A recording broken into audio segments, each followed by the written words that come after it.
इस साल हम देख रहे हैं कि हज कमेटी ने इस रियाल का जो खरीदारी का जो मामला है ये पूरा खुला बाजार में छोड़ दिया और हर हाजी को अपने तरीके से बाजार से रियाल खरीदने के लिए जिस परेशानी का मुकाबला करना पड़ा है वो आपको हम कह नहीं सकते, बयान नहीं कर सकते। हज के ऊपर में जो खर्च है वो खर्च तकरीबन मगरबी बंगाल के हाजियों को 70,000 सीधी तौर पर बाकी सब रियासत के मुकाबले ज़्यादा देने पड़ रही है।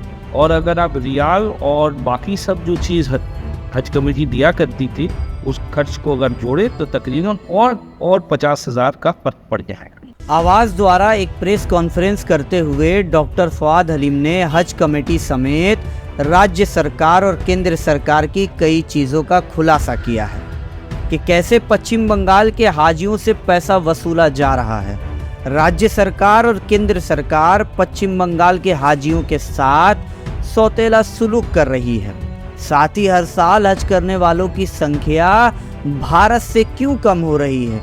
इसके अलावा डॉक्टर फवाद हलीम ने हज कमेटी पर क्या आरोप लगाया है, ये सारी बातें इस वीडियो में हम जानेंगे। सर, जो परेशानी हो रही है हाजियों उसके बारे में थोड़ा डिटेल में देखिए, हाजियों को जो परेशानी है ये काफ़ी दिन से उसका शुरुआत हम लोग देख रहे हैं। पहली बात तो ये है कि हज मूवमेंट का जो ऑफिस है वो बॉम्बे से के मरकज़ी हुकूमत ने दिल्ली उसको तब्दील कर दिया। हाँ, दिल्ली के जो स्टाफ है वो बॉम्बे के जो काम करने वाले हैं वो स्टाफ है उनके तरह वो अनुभवी नहीं है, इसीलिए काफ़ी मुश्किलात का सामना हमें वहाँ हो रही है। दूसरी बात है, जो हज का जो फॉर्म फिलअप है उसमें हाजियों को हेल्थ के कार्ड के नाम पर तकरीबन 30 सवालों का जवाब देना पड़ रहा है और ये एक बार नहीं 2 बार उनको फॉर्म फिलअप कराया गया हेल्थ के मामले में, वहाँ का उनको परेशानी हुई।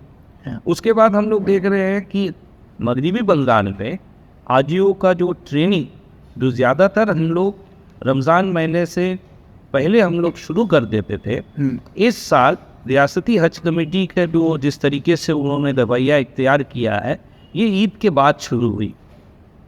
तीसरी बात है कि हज मूवमेंट के दौरान जो खादिमुल हुज्जाज वो उन्हें पहले ही फ़्लाइट में जानी चाहिए या फ़्लाइट के साथ जानी चाहिए, वो तमाम खादिमुल हुज्जाज वो 30 मई को रवाना दिए, जब 21 मई से पश्चिम बंगाल मगरबी बंगाल के हाजियों का यहाँ से रवाना होने का सिलसिला शुरू हो गया। तकरीबन 26 फ़्लाइट यहाँ से निकल चुके हैं। उसके बाद खादिमुल हुज्जाज को यहाँ से भेजा।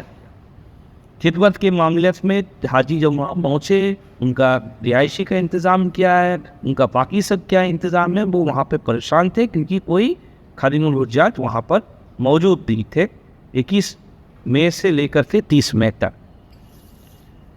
अगली बात जो ये है कि हज के ऊपर में जो खर्च है वो खर्च तकरीबन मगरबी बंगाल के हाजियों को 70,000 सीधी तौर पर बाकी सब रियासत के मुकाबले ज़्यादा देने पड़ रही है।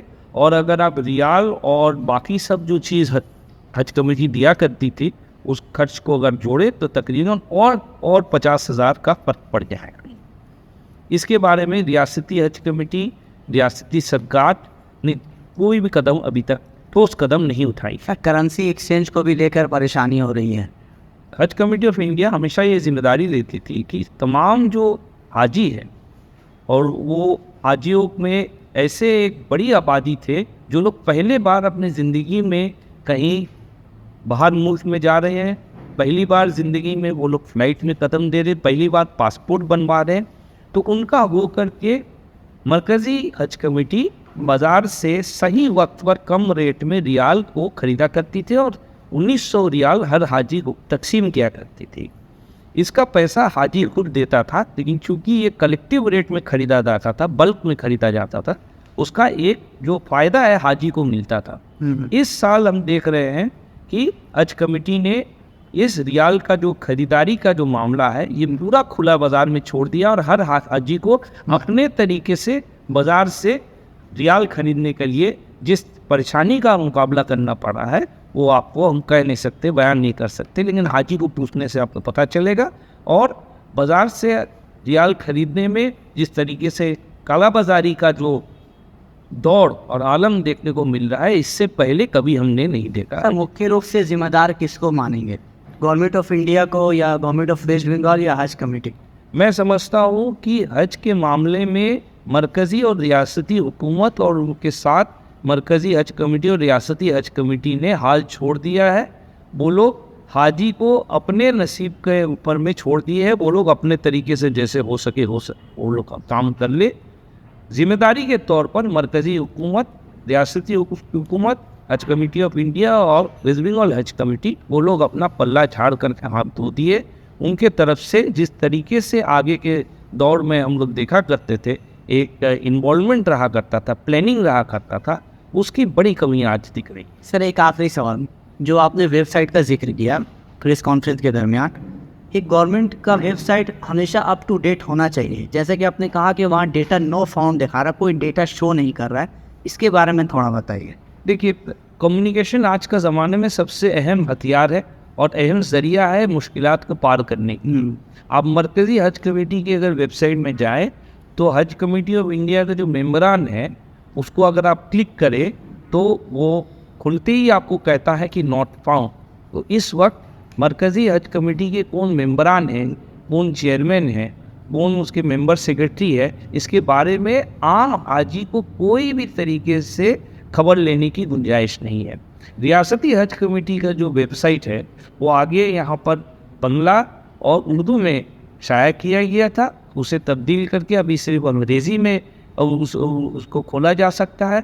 और इसमें भी आप देखेंगे हज कमेटी जो रियासती स्तर पर है उनका नाम और फ़ोटो आपको मिल जाएगा, उनका टेलीफोन नंबर आपको नहीं मिलेगा।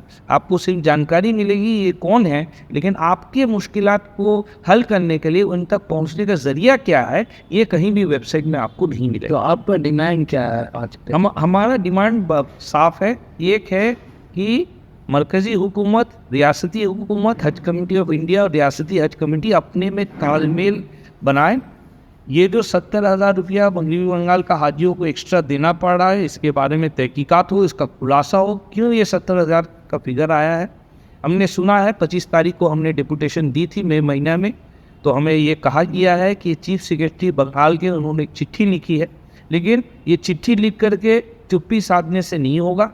बंगाल के जो चुने हुए नुमाइंदे हैं, चाहे वो MP हो चाहे वो MLA हो, इस मुद्दे को अपने स्तर पर उठाए और इस मुद्दे को सामने ले जा करके इसका खुलासा करें कि क्यों 70,000 रुपया बंगाल के हाजियों को बेसी देने पड़ रही है।